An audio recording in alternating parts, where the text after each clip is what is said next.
Magandang buhay mga kainday. Ang lulutuin natin ngayon ay ginataang tilapia. May 3 tilapia po tayo dyan na binili kanina sa palengke.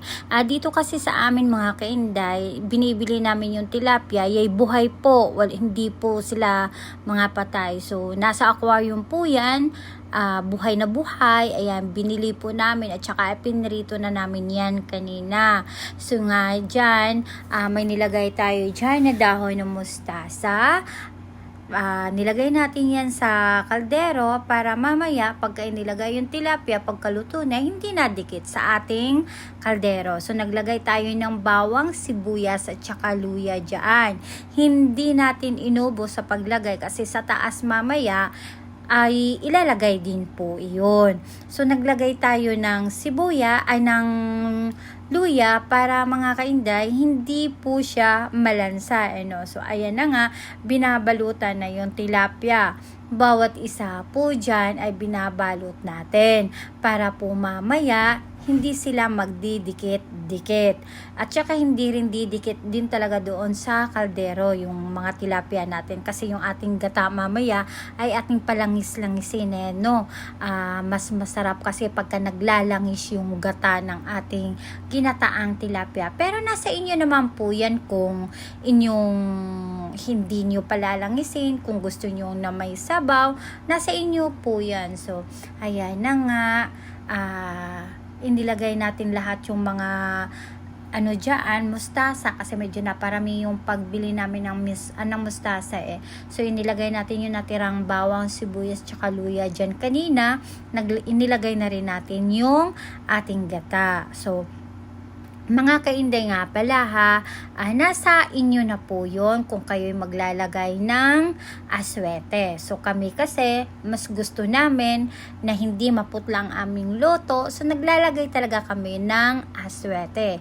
Para lumabas yung kulay ng aswete, binabad po namin yan sa mainit na tubig para lumabas po talaga yung kanyang kulay. So ayan na nga po, naglagay na ako ng paminta. Tsaka naglagay na rin ako dyan mga kainday ng asin. So akala nyo lang po kasi mga kainday yung ating kutsara, yung maliit po yan na kutsara.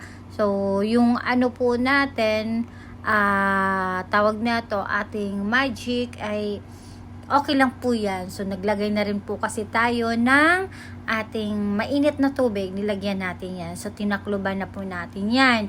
Antayin lang po natin yan na yay kumulo mga kainday. Kasi pagka kumulo na yan, bubuksan na natin para hindi masayang yung gata niya. So tinitignan yung nasa ibabaw ng mga bawang at sibuyas kanina, medyo inilagay lang natin sa sabaw, So nilalagyan natin ng sabaw yung ibabaw ng isda para lahat po ay malagyan po ng kulay. So 'di ba mga kainday, pagka dyan na po nakikita nyo na parang nakakatakam. So hindi siya putla tignan. Parang kung sa tao po parang ang saya-saya, So talagang nakakatakaw po yan sa kanin. Lalo na't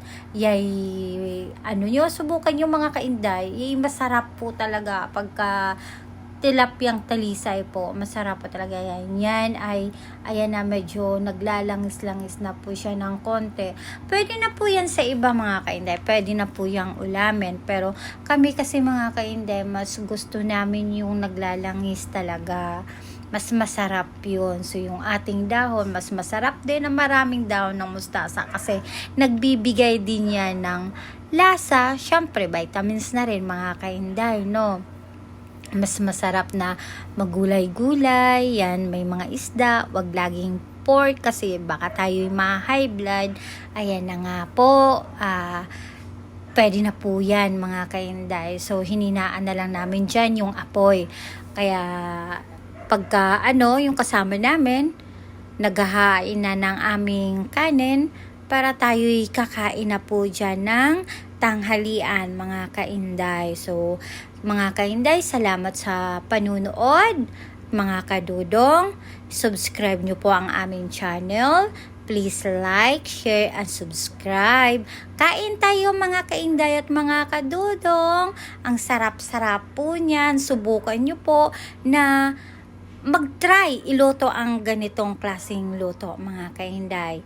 Salamat po sa panunood. Sa susunod po uli. Thanks. Good